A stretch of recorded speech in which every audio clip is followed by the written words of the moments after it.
नमस्कार बच्चों, e learning class में आपका स्वागत है। मैं मनोज साहू। आइए आज शुरू करते हैं। कक्षा 7वीं पाठ 1 कुछ और भी दूं पाठ। आइए पहले इस कविता का केंद्रीय भाव क्या है उसको थोड़ा जान लेते हैं। राष्ट्रीय भावों से ओतप्रोत यह कविता बच्चों के कोमल मन में स्वदेश प्रेम की भावना को सहज ही जागृत करते हैं अर्थात जगाते हैं। कवि देश के लिए सर्वस्व सर्वस्व न्यौछावर करने को प्रस्तुत हैं, पर इतने से ही नहीं उनका मन संतुष्ट नहीं होता। कवि मन में हर पल राष्ट्र के लिए कुछ और भी अर्पित करने की उत्कट चाह है। उत्कट मतलब बहुत ज़्यादा। स्वयं को अकिंचन, अकिंचन अर्थात जिसके पास कुछ न हो,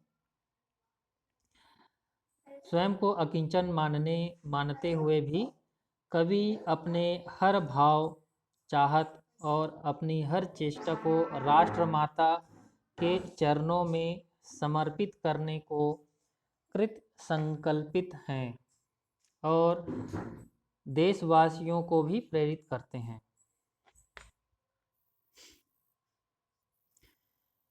इस पाठ के कवि हैं श्री रामावतार त्यागी जी।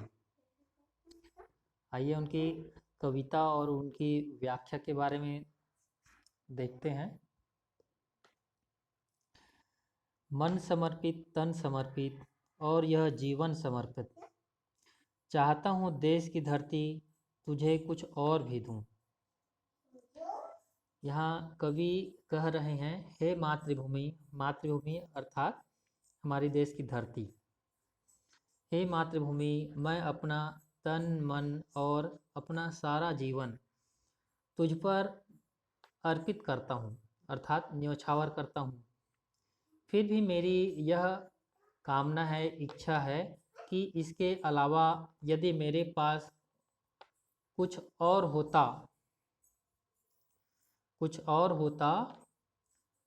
तो मैं उसे भी तुमको अर्पित कर देता।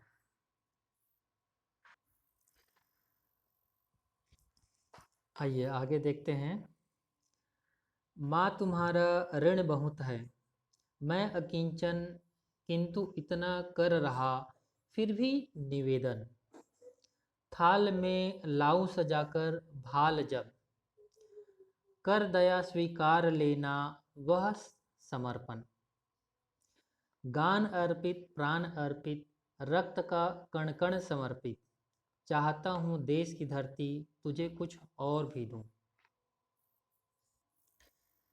आइए इसका शब्दार्थ देख लेते हैं। ऋण अर्थात कर्ज या उधार, अकिंचन अर्थात तुच्छ या छोटा, निवेदन अर्थात प्रार्थना, भाल अर्थात मस्तक, समर्पण अर्थात बलिदान, गान अर्थात प्रसिद्धि, प्राण का अर्थ है जीवन। ये देखते हैं कवि इन पंक्तियों में बोल रहे हैं। कवि कहते हैं कि मातृभूमि तुम्हारा मुझ पर बहुत अधिक ऋण है। तुम्हारा अर्थात यहाँ देश को संबोधित करके बोल रहे हैं। उस ऋण के सामने मैं बहुत ही तुच्छ हूँ अर्थात छोटा हूँ। फिर भी मैं यह प्रार्थना करता हूँ कि जब मैं थाल में रख कर अपना मस्तक लाऊं, थाल में रख कर अर्थात बलिदान होने के बाद, है ना, अर्थात समर्पित होने से थाल में रख कर अपना मस्तक लाऊं तो दया करके मेरी इस भेंट को स्वीकार कर लेना। हे मातृभूमि, तुझ पर मेरे गीत, मेरे प्राण और मेरे रक्त की एक एक बूंद न्यौछावर है। फिर भी मेरी यह कामना है कि इसके अलावा यदि मेरे पास कुछ और होता तो मैं उसे भी तुझको अर्पित कर देता। आइए बच्चों, अगली कविता देखते हैं। भांज दो तलवार को लाओ न देरी, बांध दो कसकर कमर पर ढाल मेरी, भाल पर मल दो चरण की धूल थोड़ी, शीश पर आशीष की छाया घनेरी, स्वप्न अर्पित प्रश्न अर्पित आयु का क्षण क्षण समर्पित, चाहता हूँ देश की धरती तुझे कुछ और भी दूं। आइए इसका शब्दार्थ देखते हैं। मांझ दो अर्थात धार करना, पैनी करना। ढाल अर्थात वार करने से जो रोकते हैं, जो सैनिक लोग पुराने ज़माने में जो पीछे जो बांधते थे या रखते थे। घनेरी अर्थात बहुत अधिक, शीश अर्थात सिर, स्वप्न अर्थात कल्पना, प्रश्न अर्थात जिज्ञासा।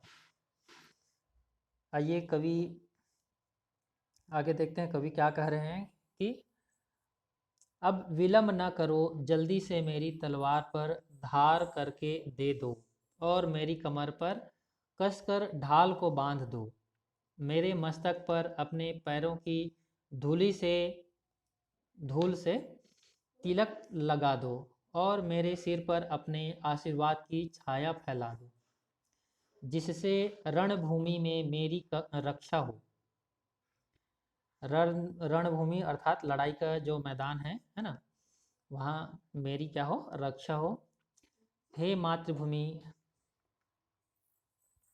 हे मातृभूमि, मैं अपनी सारी कल्पनाएं और जिज्ञासाएं तथा आयु अर्थात पूरी जीवन का आयु का एक एक पल तुम पर न्यौछावर करता हूँ।